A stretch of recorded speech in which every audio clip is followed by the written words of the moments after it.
సమయం కంటే వేగంగా పరుగుపెట్టే ఓ కాస్మోపాలిటన్ సిటీ. ఇక్కడ మూఢనమ్మకాల గురించి ఎవరు పెద్దగా పట్టించుకోరు. ఈ ఫాస్ట్ సొసైటీలో వాటి గురించి ఎవరూ ఎక్కువగా ఆలోచించరు. కానీ ఇక్కడే ఒక ఇంట్లో ఒక భయంకరమైన సంఘటన జరిగింది, ఎవరు కూడా ఊహించని విధంగా. కానీ ఈ సంఘటనకు ప్రత్యక్ష సాక్షురాలు కాస్ట్యూమ్ డిజైనర్ నిరోషా గారు. తను ముంబైలో ఉంటుంది. సాధారణ గృహిణి జీవితాన్ని గడుపుతున్న తన జీవితంలో ఈ అసాధారణ సంఘటనను చూడండి, స్వయంగా నిరోషా గారి మాటల్లోనే. ఒక అమ్మకి తన బిడ్డ క్షేమం కంటే ప్రపంచంలో ఏది ఎక్కువ కాదు. బిడ్డకి జన్మనివ్వడం కంటే ఆనందం ఇంకేదీ ఉండదు. నేను ప్రెగ్నెంట్గా ఉన్నప్పుడు నాకు చాలా రకరకాల మెడికల్ ఇష్యూస్, హెల్త్ ప్రాబ్లమ్స్ ఉండేవి. కానీ మెడికల్ ఇంకా హెల్త్ ప్రాబ్లమ్సే కాకుండా నేను పెద్ద ప్రమాదాన్ని ఎదుర్కోవాల్సి వచ్చింది. అది మన ఊహలకు కూడా అందని ప్రమాదం.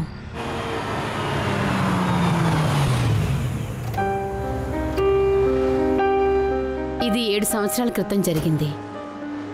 నేను నా హస్బెండ్ ఒక పెద్ద ఇంట్లోకి షిఫ్ట్ అయ్యాం.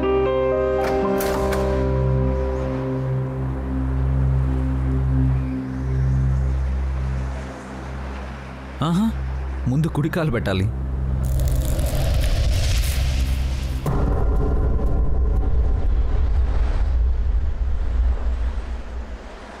ఇంకెంతసేపు సస్పెన్స్ లో పెడతావ్? కళ్ళు మాత్రం తెరవకూడదు. No cheating.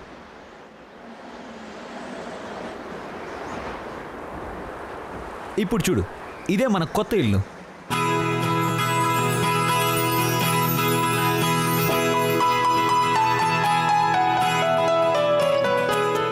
Wow,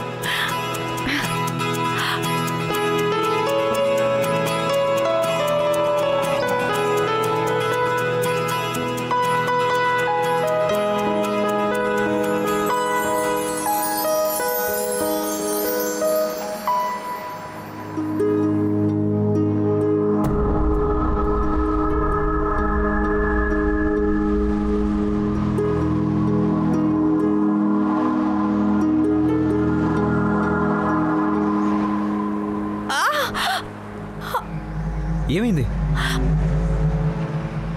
baby baby కదులుతుంది. రియల్లీ? చూడు. ఓకే ఓకే, ఇవన్నీ ఓకే, కానీ ముందు నువ్వు కూర్చో. మెల్లగా. నేను విండోస్ ఓపెన్ చేసి వస్తాను.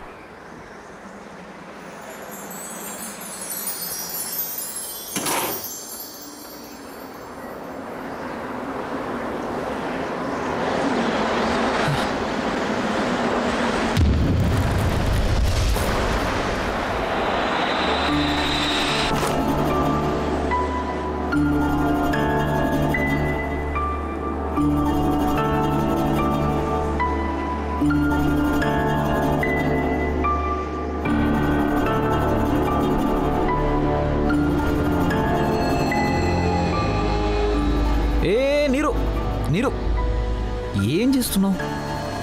నీరు ఏంటిది? పద సంజీవ్, పద కూర్చో. టేబుల్ మీద ఫ్లవర్ వాజ్ ఉంది కదా, నేను తెస్తాను. నువ్వు కూర్చో.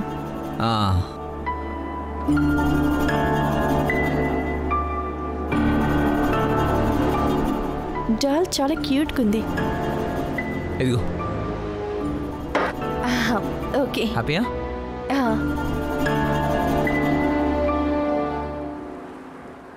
ఈ ల్యాండ్ ఫోన్ పనిచేస్తుందా?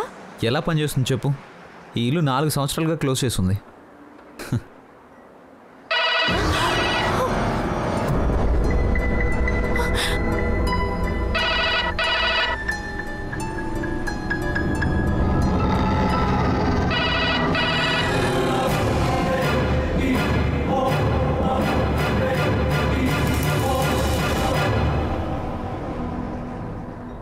డైల్ టోన్ అయితే వస్తుంది.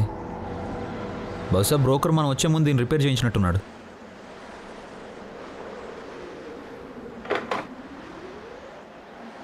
పద.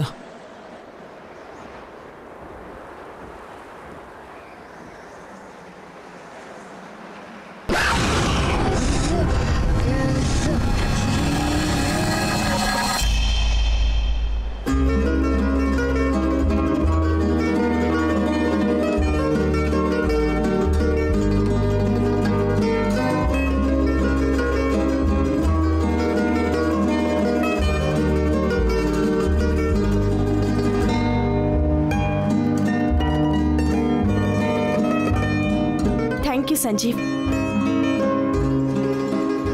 అంతా నేను ఊహించినట్టే ఉంది. ఇలాంటి ఇంటి కోసమే నేను కలలు కన్నాను. This is our dream house. ఇల్లు మొత్తం చూద్దాం పద.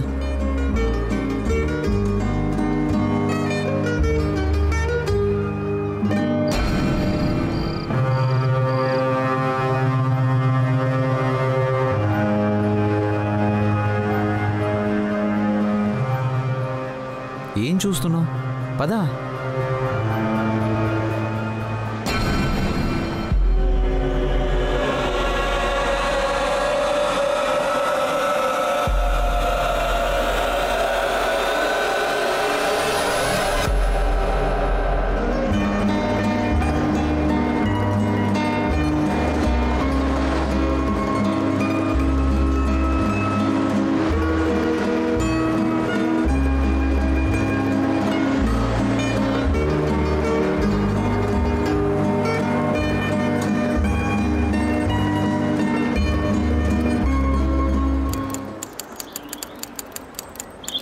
అయ్యో జాగ్రత్త, అది గ్లాస్ ఐటమ్, మెల్లిగా పెట్టండి. జాగ్రత్త, ఇవన్నీ అటు సైడ్ పెట్టండి. ఏదైనా పగిలిందంటే మీకు ₹1 కూడా ఇవ్వను. ఇది కూడా మెల్లిగా పెట్టండి. నమస్తే ఆంటీ. మీరు ఇంటికి కొత్తగా వచ్చారా? అవునంటీ, మేము నిన్నే ఇక్కడికి షిఫ్ట్ అయ్యాం. నేను పక్కనే ఉన్న బిల్డింగ్లో ఉంటాను. అరే ఆంటీ, మీరు బయట నిలబడ్డారేంటి? ప్లీజ్ లోపలికి రండి, ఇద్దరం కలిసి టీ తాగుదాం.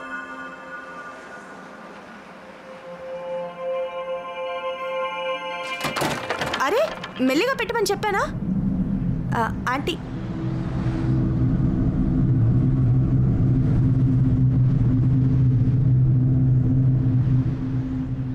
ఎక్కడికి వెళ్ళారు? ఏమైంది? ఏది పగిలిపోలేదు కదా? జాగ్రత్తగా పనిచేయండి బాబు.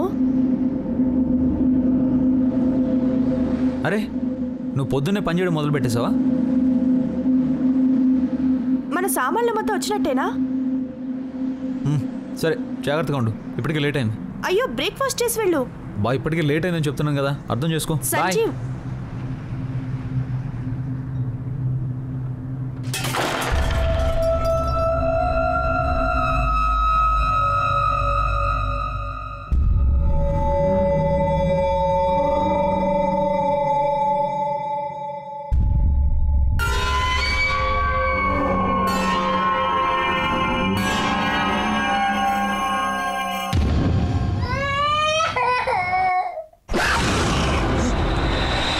షిఫ్ట్ అయిన 2-3 రోజుల్లో చిన్న చిన్నవి కానీ విచిత్రమైన సంఘటనలు ఎన్నో జరిగాయి. నాకు అవి నార్మల్గా జరగడం లేదని అనిపించింది.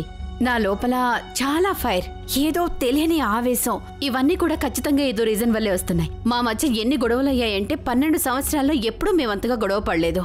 నాకు ఫ్లవర్స్ అన్నా, ప్లాంట్స్ అన్నా, మొక్కలన్నా నాకు చాలా చాలా ఇష్టం చిన్నప్పటి నుంచి. నేను రోజు ఫ్లవర్స్ తీసుకొచ్చి వాజ్లో పెట్టేదాన్ని. అవి 2-3 గంటల్లోనే వాడిపోయేవి.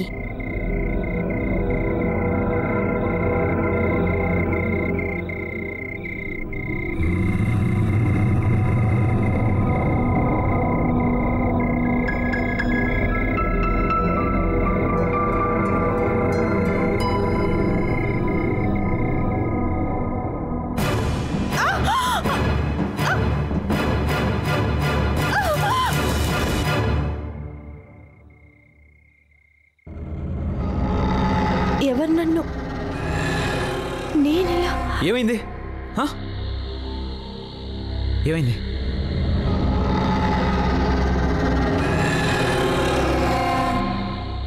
ఏం లేదా, టాయ్ పైన కాలు పడింది, అందుకే నేను పడబోయాను. నువ్వు ఒక చోట స్థిరంగా కూర్చోలేవా? నువ్వు 9వ నెల కూడా ఇలా తిరగడం అవసరమా చెప్పు?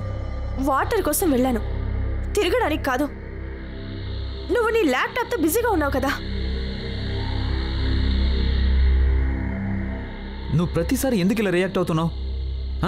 24 గంటలు వర్క్ చేయాలని నాకు మాత్రం ఉంటుందా చెప్పు? నాకు కూడా ఇంటికి వచ్చి నీతో టైం స్పెండ్ చేయాలని ఉంటుంది, కానీ నేను నీలా హౌస్ వైఫ్ అయి ఉంటే మ్యాటర్ వేరేలా ఉండేది.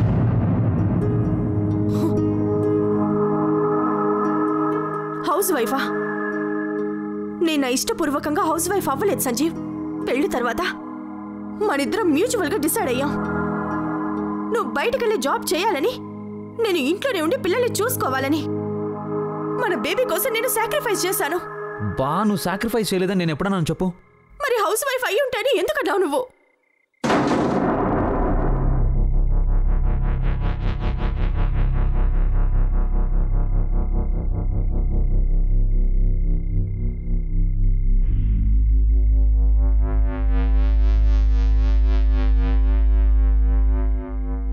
గాలికి పడిపోయినట్టుంది.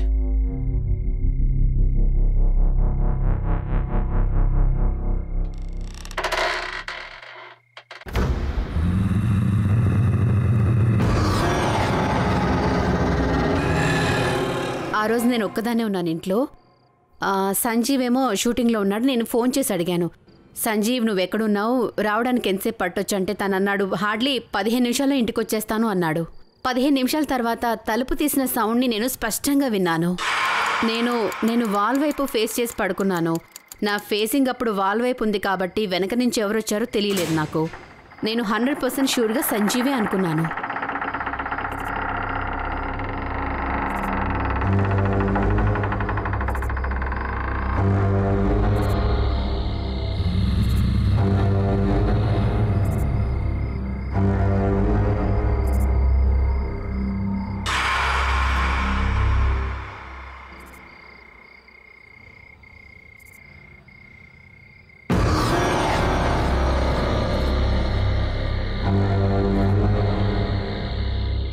నువ్వు తొందరగా వచ్చేసావా? నాకు దాహంగా ఉంది. ఒక గ్లాస్ వాటర్ తీసుకురావా ప్లీజ్?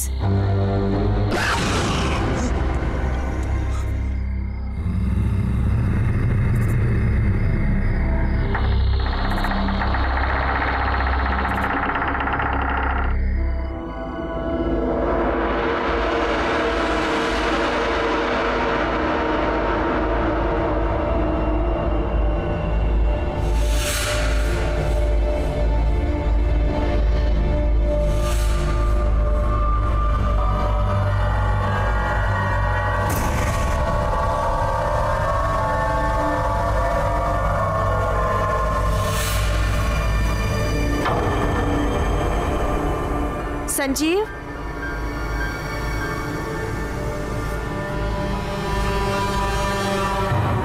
సంజీవ్, సంజీవ్, సంజీవ్, ఎక్కడున్నావు? సంజీవ్, సంజీవ్,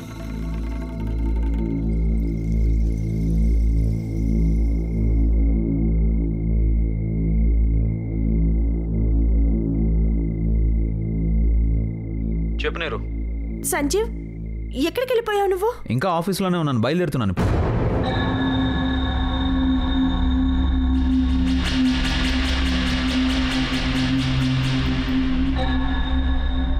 నువ్వు ఇంటికి రాలేదా? మరి ఇక్కడ ఏం జరిగింది? ఏం లేదు. ఇక్కడ నేను సంజీవ్, సంజీవ్,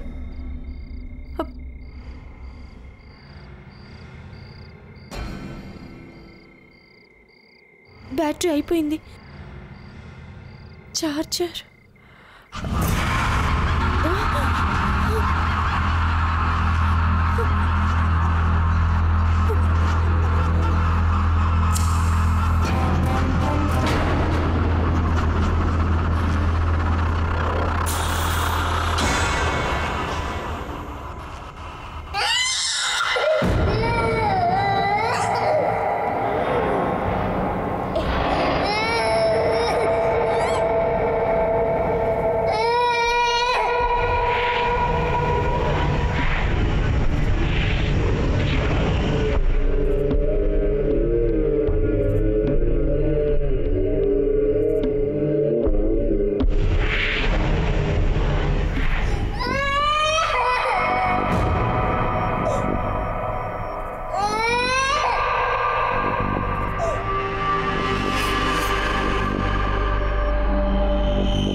ఏం జరిగింది? సంజీవ్ సంజీవ్ ఇక్కడ ఎవరు?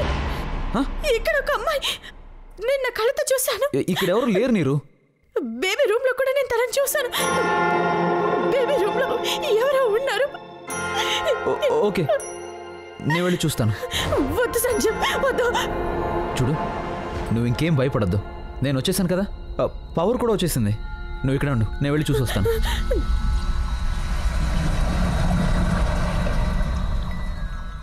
నువ్వు లోపలికి వెళ్ళొద్దు సంజీవ్. నేను చూస్తాను కదా, నువ్వేం కంగారు పడకు. చైర్లో ఎవరో ఉన్నారు సంజీవ్.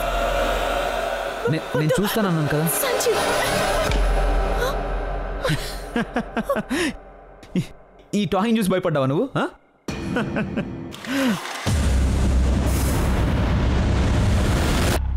లేదు సంజీవ్, చైర్లో ఇందాక ఎవరో ఉన్నారు. నేను నా కళ్ళతో చూశాను. బా ఇటు చూడు, చీకట్లో ఈ టాయ్ కళ్ళు మెరుసుంటాయి. అది చూసి నువ్వు ఎవరో ఉన్నారని భయపడ్డావు. పద రా, ఎవరు లేరు. రా, నేను ఉన్నాం కదా, రా.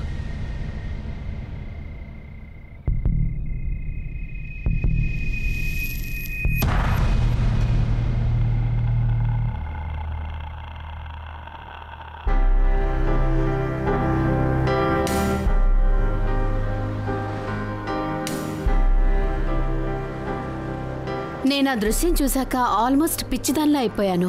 నాకు 24 గంటల్లో ప్రతి క్షణం ఏదో ఒకటి జరుగుతూనే ఉందనిపించింది. ఇంకో విషయం ఏంటంటే, మా ఇంట్లో ఉన్న కిచెన్ పక్క రూమ్లోంచి ఎప్పుడూ ఒక విచిత్రమైన స్మెల్ వస్తూ ఉండేది. ఆ రూమ్లో చాలా సామాన్లుండేవి. అయినా నేను ప్రతిదాన్ని కూడా వెతకడం మొదలుపెట్టాను. జాగ్రత్తగా చెక్ చేయడం స్టార్ట్ చేశాను.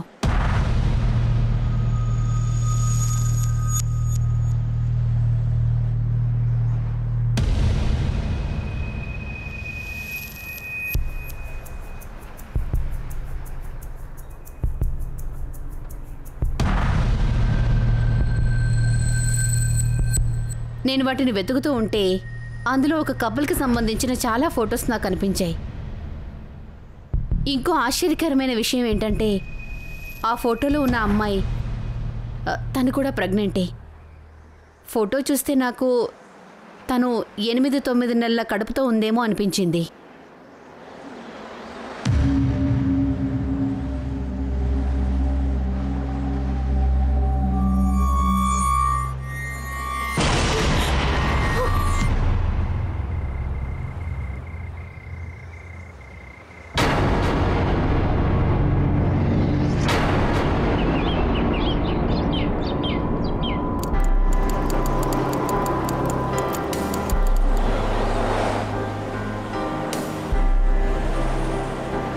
నీరు, ఏం జరిగింది?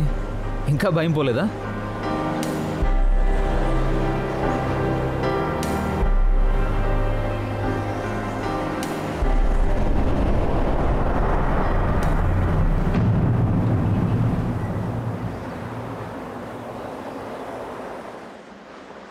సంజీవ్, మనకంటే ముందు ఇక్కడ ఎవరుండేవాళ్ళో తెలుసా? నాకేం తెలుసు? ఆ అమ్మాయి కూడా ప్రెగ్నెంటే. సంజీవ్, నేను తన ఫొటోస్ చూశాను. నీకెలా చెప్తే అర్థం అవుతుంది? నీకు ఇప్పుడు ఏమనిపిస్తుందో ముందు ఆ విషయం చెప్పు.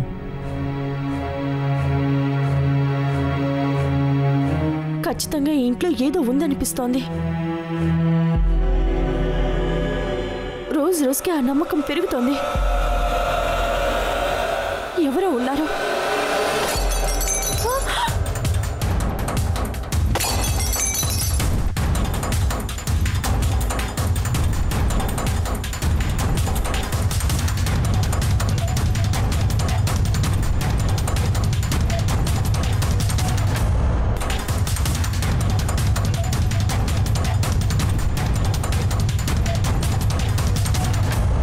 నేను నా హస్బెండ్కి జరిగింది చెప్పబోతుంటే అక్కడ 2 గ్లాసులు పెట్టున్నాయి, గాజు గ్లాసులు. అందులో ఒకటి పగిలిపోయింది, అది నాది. ఆ గ్లాసు ఎలా పగిలిపోయిందంటే చిన్న చిన్న ముక్కలుగా కాదు, టోటల్గా పౌడర్లా మారిపోయింది. నేను ఒక్క లైన్ నా హస్బెండ్కి చెప్పే లోపే గ్లాస్ పౌడర్లా మారిపోయిందంటే దాని అర్థం ఒక్కటేనండి, నన్ను నీకు నోరు మూసుకొని ఉండమని.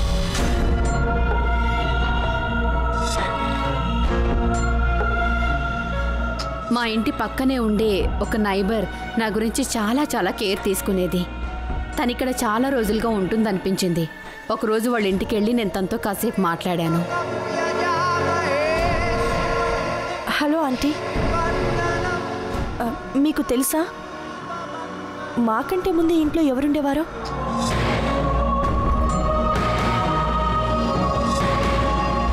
రా కూర్చొని మాట్లాడదాం.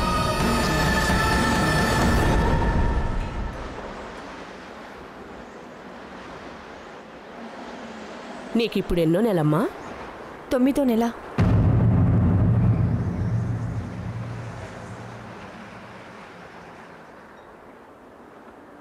మీరిక్కడికి ఎందుకు షిఫ్ట్ అయ్యారు? మేము ఒకటే అనుకున్నాం ఆంటీ, డెలివరీ అవ్వడానికి ముందే కొత్త ఇంట్లోకి షిఫ్ట్ అవ్వాలని. రేట్ కూడా చాలా తక్కువకే దొరికింది. ఒక్కోసారి తక్కువ ధరలకు వచ్చినవి ఎక్కువ బాధలు పెడతాయమ్మా.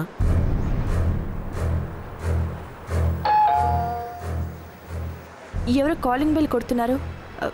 సారీ ఆంటీ, నేను ఇప్పుడు వెళ్తున్నాను. మిమ్మల్ని మళ్ళీ వచ్చి కలుస్తాను.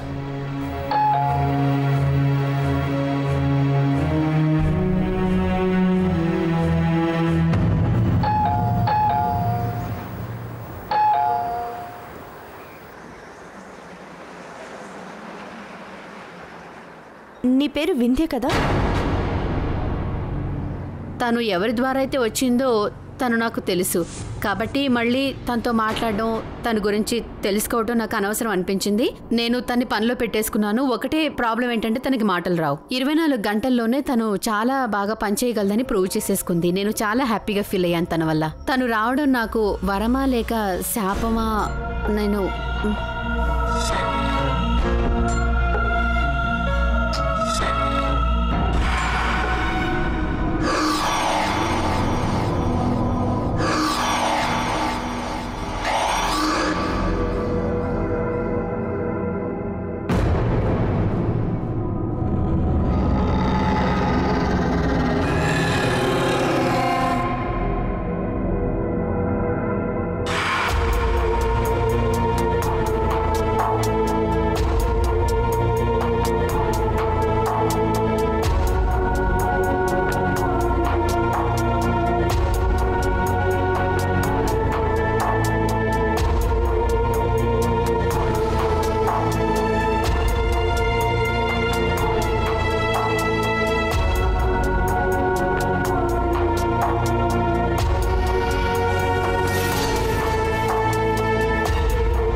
It's okay.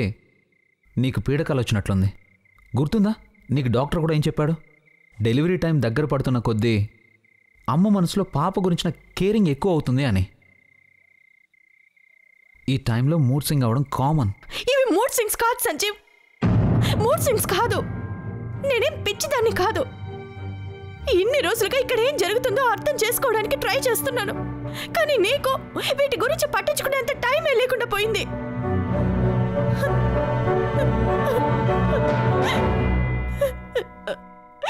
నీరు, నేను ఒప్పుకుంటున్నాను, నేను కాస్త బిజీగా ఉన్నాను. కానీ ఇవన్నీ నేను ఎవరి కోసం చేస్తున్నాను? మన కోసం, మనకు పుట్టబోయే పాప కోసం. అవన్నీ వదిలేసి కడుపులో ఉన్న పాప కోసం నువ్వు భోంచాలి కదా.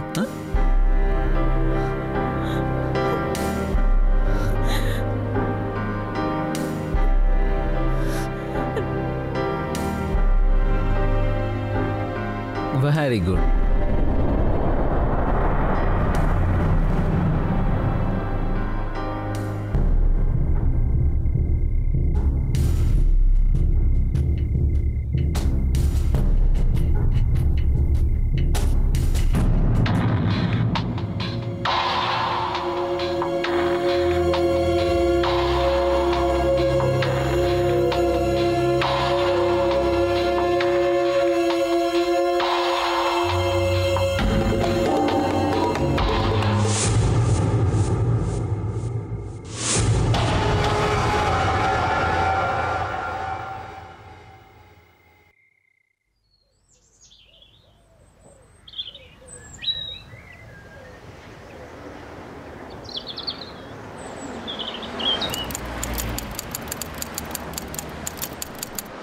ఎలా ఉన్నావమ్మా?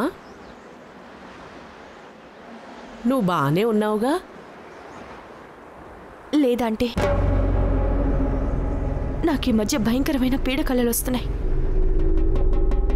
నాకు ప్రతి క్షణం అనిపిస్తూ ఉంది నా బిడ్డని ఎవరు నాకు దూరం చేయాలని చూస్తున్నారని. మొన్న నీతో ఒక విషయం చెబుదాం అనుకున్నాను, కానీ ఏమీ చెప్పలేకపోయానమ్మా.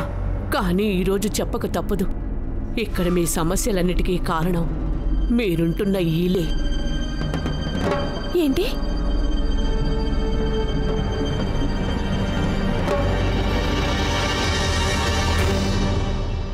గతంలో ఈ ఇంట్లో ఓ జంట ఉండేవారు.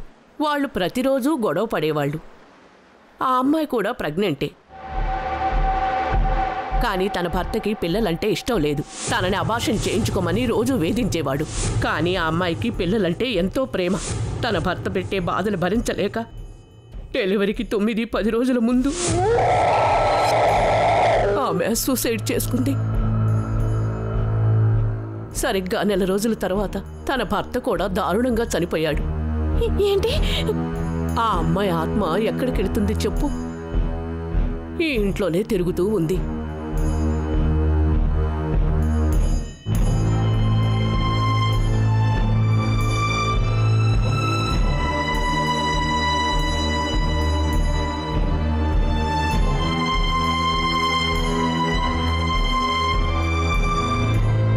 నువ్వు మాత్రం జాగ్రత్తగా ఉండమ్మా.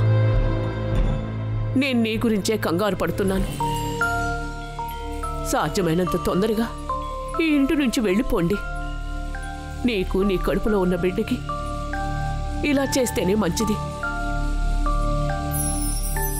నేను వెళ్తానమ్మా.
రోజు జరిగిన సంఘటన నేను కలలో కూడా ఊహించలేదు.